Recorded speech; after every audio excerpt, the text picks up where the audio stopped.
¿Cómo está, profesor? Muy buenas noches. Hola, buenas noches, Héctor. Muy bien, contento de que estar de vuelta acá. Nos tocó estar con Marta hace algún Así tiempo. es. Y la verdad estamos bastante felices de poder compartir con la gente de vuelta sobre algunos puntos interesantes, porque ahorita la mayoría de las personas a nivel global están tensas, están preocupadas por la situación que se vive. Hay una crisis generalizada. Hoy vamos a tocar el tema energético nada más. Prometo no usar muchos números porque luego yo sé que los números nos espantan. Voy a hablar de forma general, voy a usar algunos numeritos, no muchos, para poder explicar qué es lo que pasa y hacia dónde vamos, sobre todo hacia dónde vamos, Héctor. Sí, creo que eso va a ser muy importante, ¿no? Hay muchos sectores de la sociedad que están preocupados por ese tema, ¿no? Cómo vamos a avanzar en la generación de energía eléctrica en un futuro y de manera más limpia, creo que es lo que se estaría buscando. Y bueno, ya nos dirá usted si sí vamos a irnos por ese lado o habrá algunas complicaciones en el camino. Por cierto, un saludo a nuestra colega Marta del Riego, que hoy pues tuvimos oportunidad de cubrirla por cuestiones de agenda. Pero bueno, un saludo a ella, a los colegas también que nos están viendo y a usted también que nos está viendo en casa y que nos sintoniza todos los martes aquí a las 10 de la noche. Entonces vamos a arrancar. Por cierto, estamos en redes sociales, en Facebook y en YouTube, ahí en las redes sociales de Canal 8, no se lo pierdan, ahí denle like. Y vamos a arrancar, bueno, empezamos por esta parte, ¿no? Por el panorama global. ¿Cómo se encuentra ahorita el tema energético a nivel internacional y qué impacto está teniendo en la economía de los países alrededor del mundo, ¿no? Sí, Héctor, fíjate que sí es preocupante lo que sucede actualmente. Lo hemos platicado en diferentes foros en los que hemos participado, de lo que ha sido 2022. 2022 ha sido una revolución en términos económicos. Hasta el día de hoy leía precisamente por la mañana algo que decían en Europa los expertos. Sobre todo era el que expresaba la voz era un presidente municipal en Alemania, porque estaban viendo ellos qué hacían con la situación. Y le preguntaba a la prensa, oye, ¿qué vamos a hacer con lo que pasa con la energía eléctrica? Y decía él, miren, si los economistas no tienen ni la menor idea de lo que pasa, y es real, y hacia dónde vamos, denme chances de ver cómo nos acomodamos. Así el grado de incertidumbre. ¿Qué vino, digamos, a complicar la cosa? Sabemos lo de la pandemia, ya lo platicamos, son 2 años de historia de pandemia, seguimos en la quinta ola, ya ahorita vamos para abajo en caso de acá de Baja California Sur, en caso de México también, ahí vamos.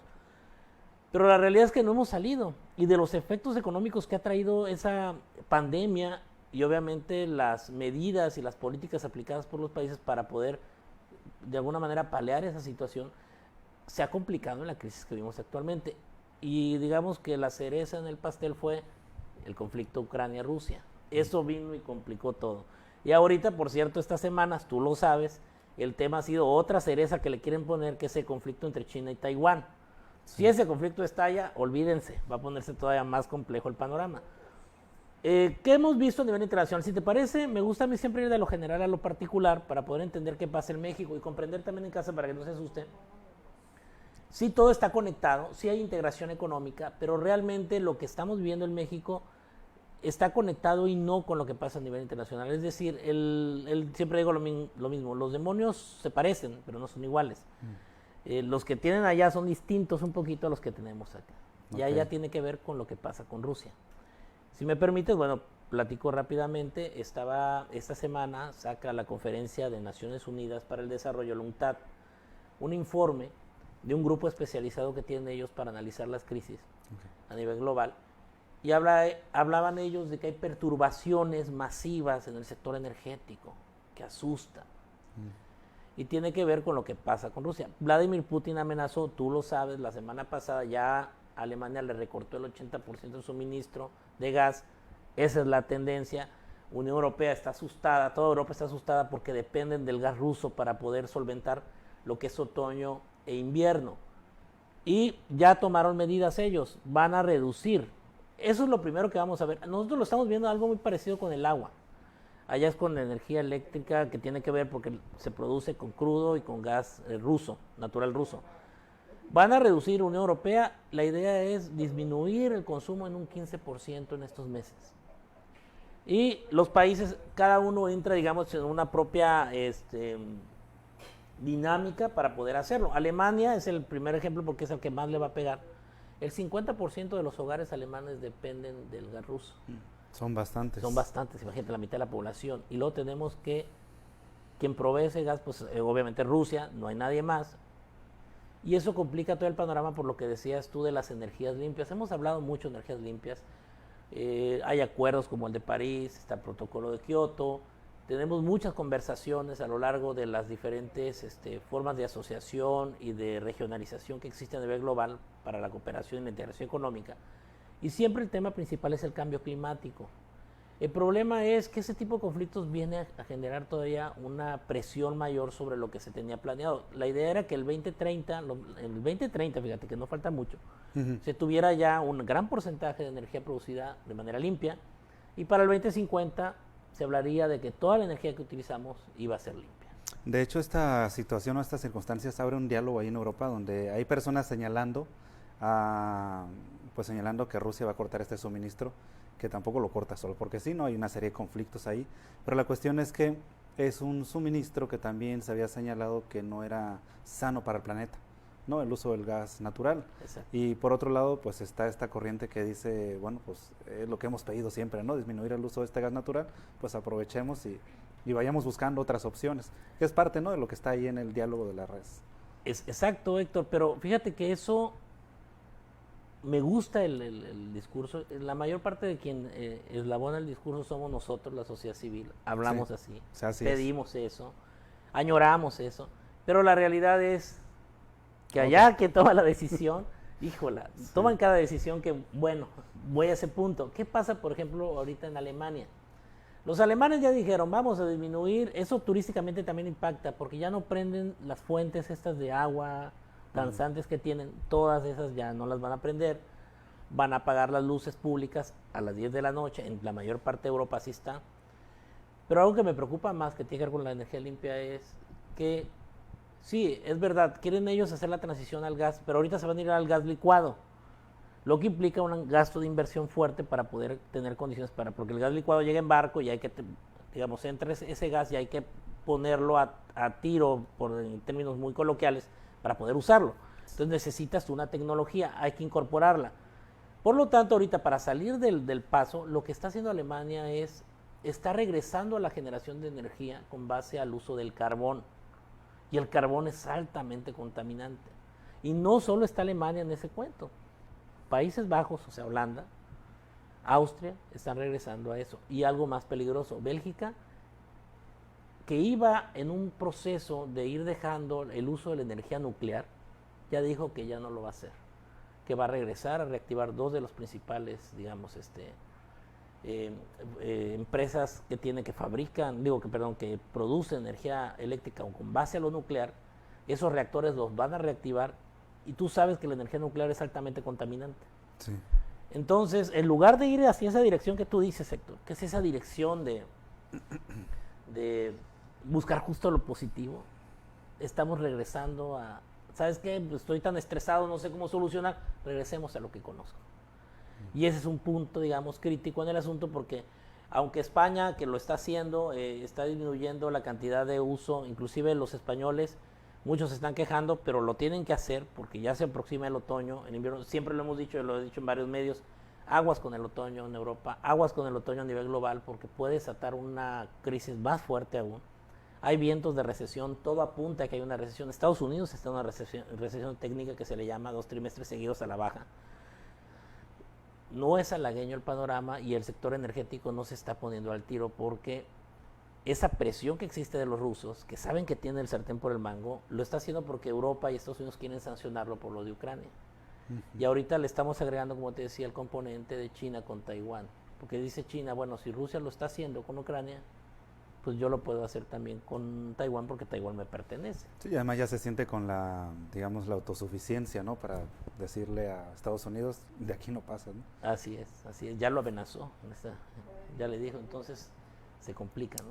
Y entonces, ¿cómo viene todo este panorama a tocar a México?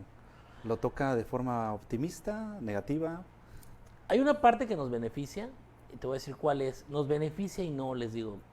Yo critico muchas de las decisiones del gobierno federal actual, pero hay algo que puede ser positivo, te voy a decir qué es. Esto ha provocado, aunque ahorita estaba revisando yo los precios del petróleo, han ido a la baja en esta semana, se han mantenido altos precisamente por la cuestión que sucede en Rusia. A eso ha mantenido los precios, digamos, de los energéticos algo elevados y ha beneficiado, por ejemplo, la mezcla mexicana. ¿Qué quiere decir eso? Ustedes saben que año con año presupuestamos un ingreso por la mezcla mexicana y ese sirve para el presupuesto de egresos digamos, del gobierno. Está presupuestado un precio, pero el precio que está ahorita es por encima de eso. Así que tenemos, llámenlo así, ganancias. Estamos teniendo muchas ganancias y esas ganancias que estamos teniendo, lo que está haciendo el gobierno las está dirigiendo hacia Pemex para, le llamamos nosotros, subsidiar el precio de la gasolina. Por eso es que la gasolina, si se pregunta, oigan, todo el mundo se queja a nivel mundial de la gasolina, yo veo que el precio no varía mucho en México. ¿Por qué? Lo están subsidiando con esas ganancias que tienen. ¿Qué nos ha beneficiado y perjudicado? Perjudicado, bueno, en general, ustedes saben, la situación se ha agravado. El alza de precios tiene que ver con la crisis de la cadena de suministro que llamamos nosotros, crisis que tiene que ver con el sector energético, tiene que ver con la pandemia y lo que está pasando en Ucrania y Rusia, porque gran parte de la producción, digamos, de ciertos granos se dan ahí. Y en ese contexto, por cierto, ya se ha logrado que del puerto de Odessa de Ucrania se haga un primer buque con granos, ¿no? Sí, con granos, que eso va a disminuir un poquito. No gran cosa, pero bueno, es algo. En ese panorama general, los precios del crudo a nivel internacional se vieron incrementados. Ahorita te decía yo que tienen un comportamiento a la baja, pero tiene que ver con toda la información y la incertidumbre que se ha generado con la recesión técnica en la que está Estados Unidos y los datos que están presentando los países europeos, que no son halagueños. Nos está yendo mal económicamente. Pero era algo que se estaba viendo, que ya muchos decíamos huele a recesión y huele bastante fuerte, y ya es un hecho de que se nos acerca. Eso incrementó los precios del crudo, te decía. La mezcla mexicana se ha vendido más cara de lo que estaba calculado que se vendería, por lo tanto hay un diferencial entre el precio contemplado y el precio que tiene ahorita el mercado. Ese diferencial representa como una ganancia que no te esperas. Entonces, ese excedente, le llamamos nosotros, ese excedente lo que está haciendo el gobierno federal, y hay quien está a favor y quien está en contra, juega de dos formas. Te voy a decir cuáles son las dos formas en las que juega. Pemex. Una cantidad se dirige concretamente a, le llamamos nosotros a subsidiar la gasolina. Estamos subsidiando la gasolina. ¿Qué es eso? Le entrega el dinero del excedente a Pemex para que los precios no se vean impactados por la inflación. Traemos una inflación del 8.16 y eso ayuda a mitigar todavía el efecto de la inflación, porque la gasolina, el diésel y todo lo demás se mantienen en un precio, digamos, no tan alto. ¿A qué me refiero? Si no existiera ese apoyo que se está dando, la inflación andaría, según los expertos, entre 10 al 11%. Imagínate.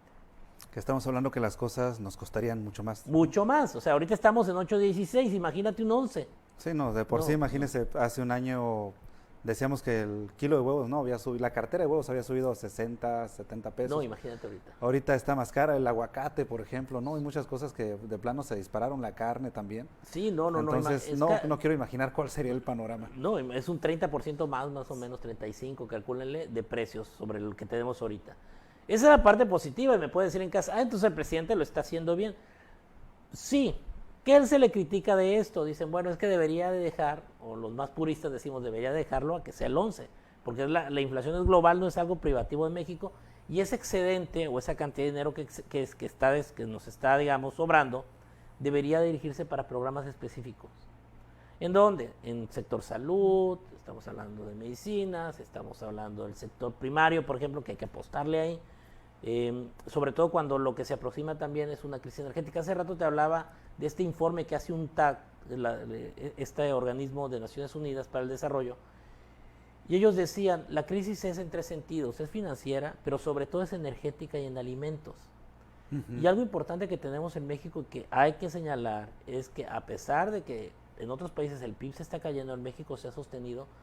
Uno tiene que ver con el turismo, pero también el sector primario, o sea, el agro mexicano, se ha mantenido en crecimiento. Hay que apostarle ahí.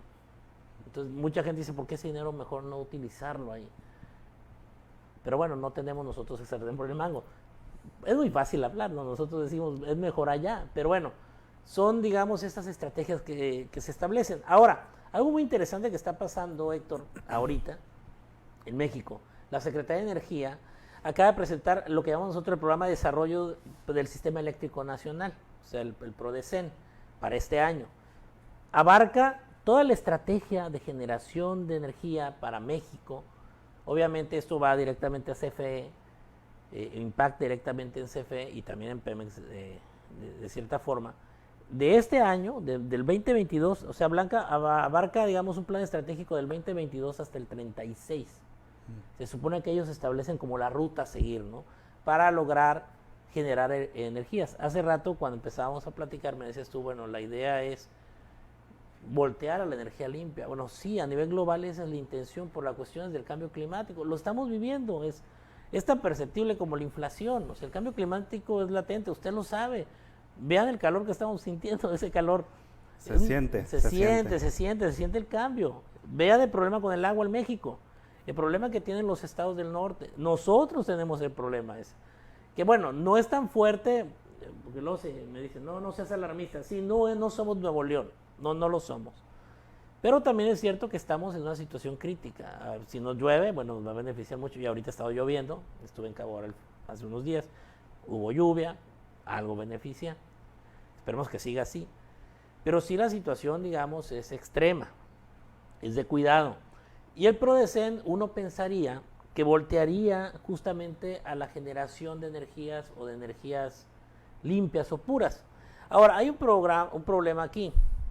El pronóstico de crecimiento que presenta, digamos, se distorsiona un poco. Suena bien en general, como todos los documentos oficiales, cuando uno los lee, todos, hablo también a nivel estatal, pasa lo mismo. Uno lee el documento y son muy bonitos, están muy bien redactados.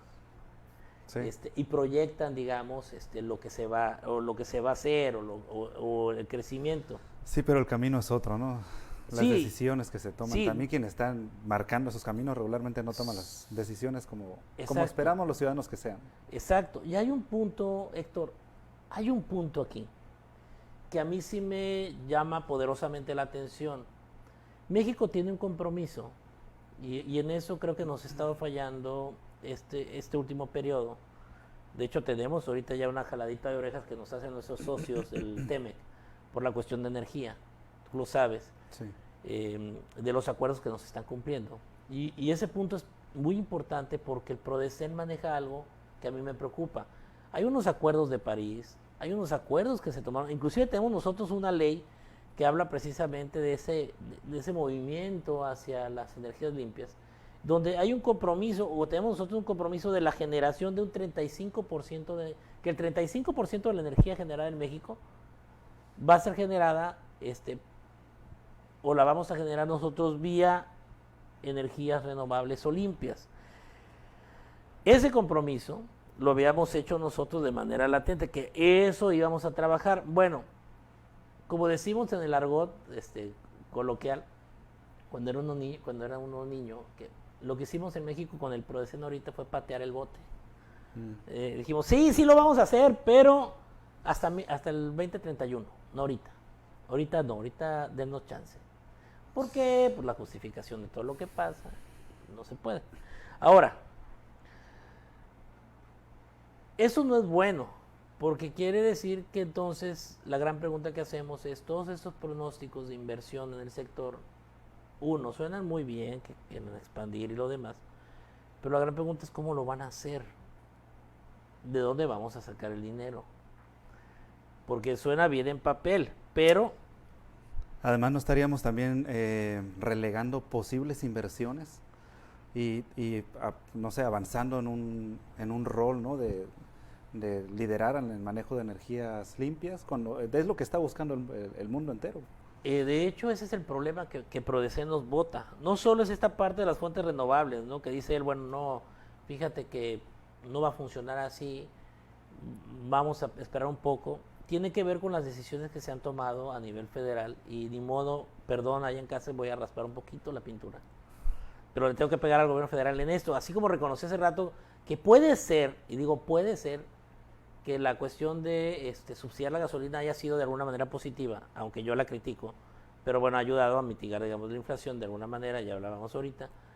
Pero esta sí la tengo que criticar fuerte porque hay un asunto aquí que tiene que ver con las tendencias del gobierno actual. Tú lo sabes, a partir de la presente administración se ha establecido que la única que puede invertir en la generación de energías renovables y no es la Comisión Federal de Electricidad, la CFE. Es decir, no particulares.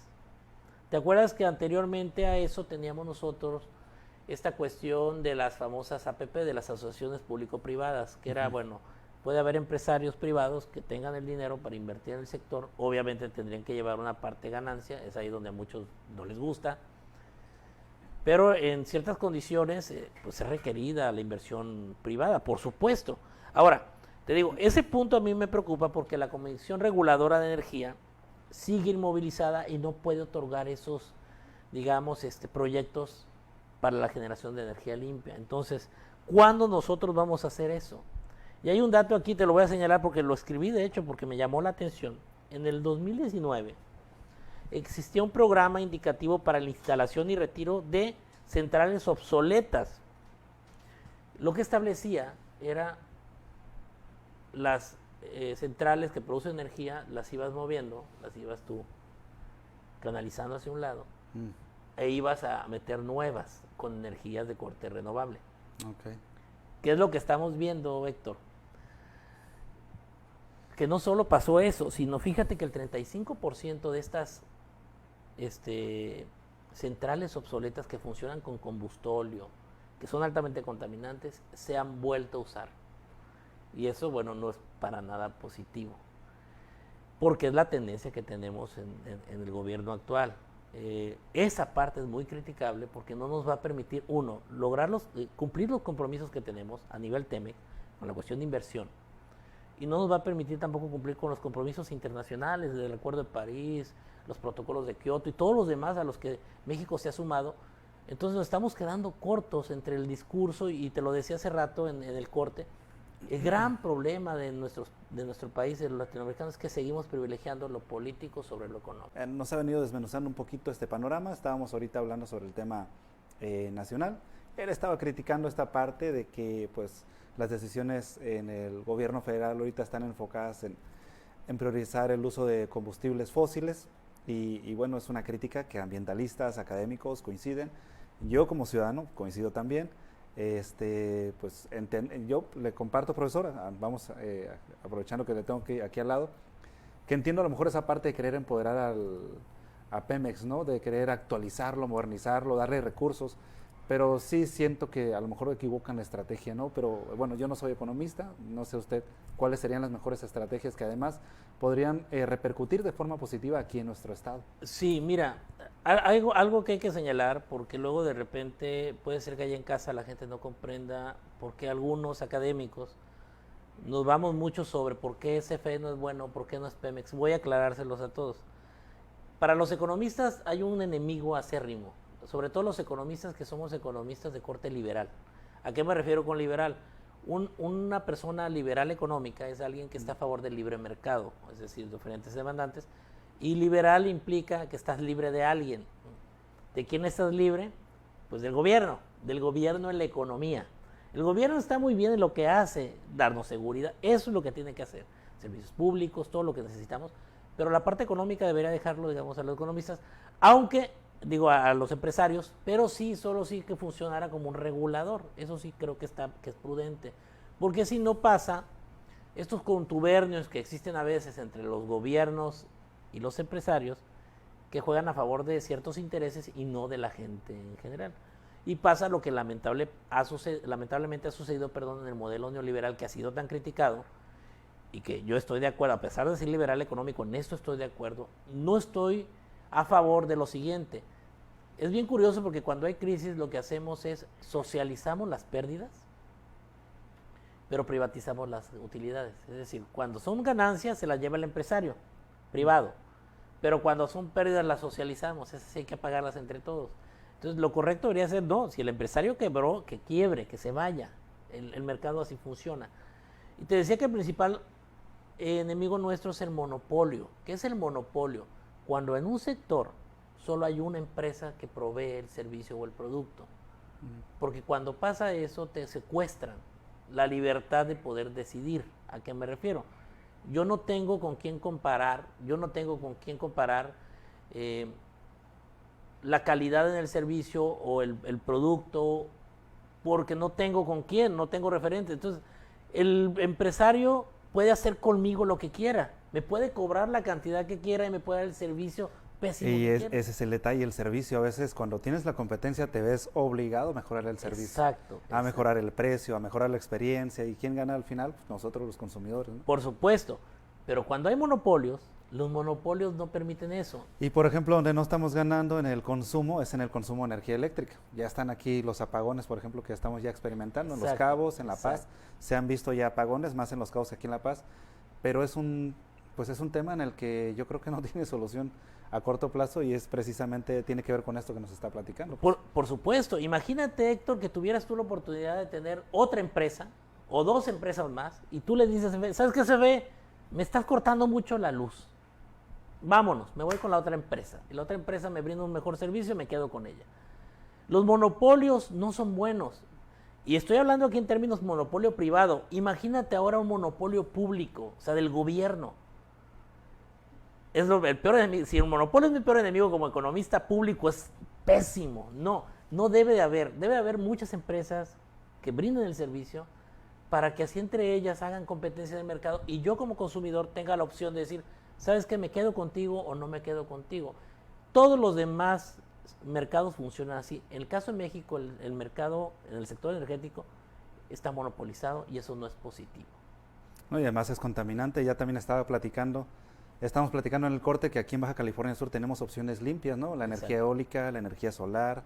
Y estoy seguro de que habría, a lo mejor usted que tiene una visión más amplia sobre esto, seguramente habría muchas personas queriendo invertir, ¿no? Aquí en Baja California Sur, para generar energía eléctrica. Sí, de hecho, yo sé que en casa a lo mejor alguien me va a colgar y me va a odiar y ya no va a querer saber de mí. La reforma energética anterior, híjole, me voy a meter un tema ahí complicado, no era tan mala, te voy a decir por qué. Porque permitía una figura que se llama APP, que son asociaciones público-privadas. ¿Qué es eso? Yo gobierno no cuento con el dinero suficiente para poder invertir en algunos sectores, porque tener esos paneles solares cuesta muchísimo dinero y el gobierno puede ocupar ese dinero a lo mejor para poner un hospital. Pero a lo mejor hay un empresario que sí tiene el dinero y sobre todo tiene el know-how que le llamamos nosotros, o el conocimiento, o la manera de saber trabajar eso. Y él quiere invertir como tú bien señalas. ¿Por qué no permitir que ese empresario trabaje de la mano con el gobierno en asociaciones de tipo público-privado, inviertan en esto y generen energía limpia? Sí se va a llevar una parte del beneficio, por supuesto, porque le está invirtiendo, pero yo también como gobierno me llevo una parte y además el consumidor se lleva otra parte muy importante. En un estado como el nuestro, que tiene un potencial bárbaro en cuestión de producción de energía solar, ustedes vean lo que podemos hacer, tenemos sol casi siempre. La cuestión eólica también. En la Universidad del Estado tenemos una carrera que trabaja sobre eso. Creo que podríamos impulsar en estados como el nuestro, por las condiciones geográficas y todo lo demás, este tipo de producción de energía, que ayudaría muchísimo también a los sectores productivos. Nos evitaría dos cosas, Héctor: los apagones famosos, estos que tenemos, porque obviamente una empresa que está dedicada a una sola, a todo el sector, pues no se da abasto. Y dos, la cuestión también del agua. Tú sabes que el problema del agua que tuvimos no tuvo que ver realmente totalmente con el agua, sino que no servían los pozos. Y los pozos a su vez están ligados, o sea, todo va ligado al sector energético. Y te decía hace rato, lo que señalaba UNCTAD, las Naciones Unidas para el Desarrollo, que la crisis es financiera, pero concretamente alimentaria y energética, es porque esos tres van de la mano. Las finanzas, los dineros proveen las inversiones. Esas inversiones tienen que darse en la cuestión de producción de energía. Y si la producción de energía es buena, la producción de alimentos tiene ganada la partida, porque puedes tú dedicarte a producir los alimentos ligado a un sector energético fuerte. Lo que te decía hace rato, en un mundo donde todo nos acerca a una crisis probable en alimentos, que es muy probable que se dé, México tendría un potencial bárbaro para estar en primer lugar para poder vender.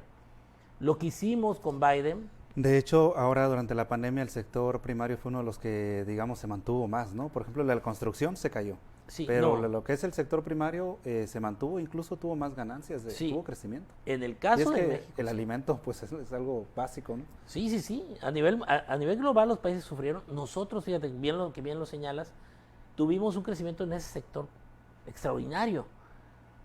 Ahí es donde hay que invertir, ahí es donde hay que trabajar y es donde yo creo que el gobierno debería volver a ver y rescataríamos un potencial bárbaro que tenemos, que no estamos aprovechando. Entonces creo yo que ahí tenemos que trabajar, que enfocarnos, los académicos, todos los demás, a hacer nuestra parte del trabajo.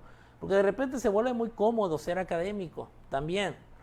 Digo, tú me invitas, yo critico al gobierno y me aplauden y ya bien, escribo 2, 3 libros que nadie va a leer, un artículo que nadie va a leer y ya. Cuando podría yo estar haciendo a lo mejor un programa de desarrollo para regiones rurales donde podríamos potencializar y ayudar y asesorar y vincular de manera integral cada uno de los conocimientos, porque tiene que ver energía, tiene que ver agricultura, tiene que ver la cuestión también zootécnica que tenemos en la universidad. Todo va ligado, todo va ligado. La parte cultural va ligada también. Es importantísimo eso. Un programa integral, imagínate qué belleza, qué belleza. Pero bueno, ya estoy un poco soñando con eso, ¿no, Héctor? Que si nos vamos a algunas predicciones, sería muy importante una visión así. De hecho, académicos, yo creo que en Baja California Sur sobra, ¿no? Tenemos varios institutos de ciencia muy destacados y tendríamos, yo creo, mucho material humano para aprovechar esta parte. Exacto. Pero algunas predicciones dicen, esto es a lo que iba, ¿no? Algunas predicciones señalan que vamos a crecer entre un 10 y entre un 4 y un 10% en el consumo de energía de aquí al 2030. Entonces sí será importante las decisiones que vayamos a tomar, no solamente en el mundo, sino en el país, ¿no? A nivel local. Sí, definitivamente. Y si tú me dices qué podría yo proponer en cuestión del sector energético es regresar a las APP. Te decía hace rato, dejemos eso también de privilegiar lo político sobre lo económico. Estamos en un país que cada 6 años se rehace y es una estupidez, perdóname por la grosería, ya lo veré si pago eso, pero es real, es real. Cada 6 años deshacemos. ¿Por qué no hacer lo que los países desarrollados hacen? Entra un nuevo gobierno y dice, esto que hizo el gobierno anterior está positivo, esto lo conservo y lo demás lo desecho. Si trabajáramos de esa forma, si integráramos lo positivo que tiene el anterior y agrego yo cosas positivas, imagínate el nivel de desarrollo que alcanzaríamos.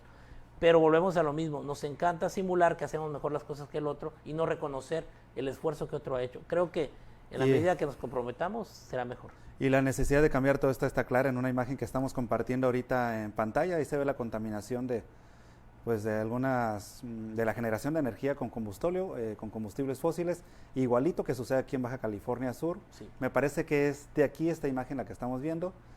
Bueno, me dicen que sí, ya nos confirmaron. Si es aquí, mira, la contaminación pues ahí está, ¿no? Es clara. Sí. Es una claridad de que sí necesitamos mejores decisiones, sí necesitamos caminar por un rumbo diferente. Y bueno, profesor, ya nos estamos despidiendo, no sé si tenga alguna conclusión. Rapidito voy a dar estos comentarios que nos llegaron en Facebook, en redes sociales. Dice, interesante tema, es de Norma Estrada. También tenemos por aquí a Eliana Peralta que dice, es impensable en la vida moderna sin usar energía. El origen de esta seguirá siendo un dilema. Claro que sí. Yo creo que ahora sí que todo país desarrollado, pues es básico el consumo de energía, ¿no? Sí. Lo que tenemos que hacer es mejorar esto. Es un compromiso de todos los actores sociales, vuelvo a lo mismo, los académicos dejar de estar simulando y hacer lo que tenemos que hacer bien, en comunidad con la comunidad, o sea, trabajo con la comunidad real, para buscar mecanismos y sobre todo también buscar que una asociación entre particulares y gobierno no es mala, Héctor, hay que buscar por ahí. Ok, muchas gracias, profe, muchas gracias que estuvo hoy con nosotros, gracias por ese tema que estuvo interesante.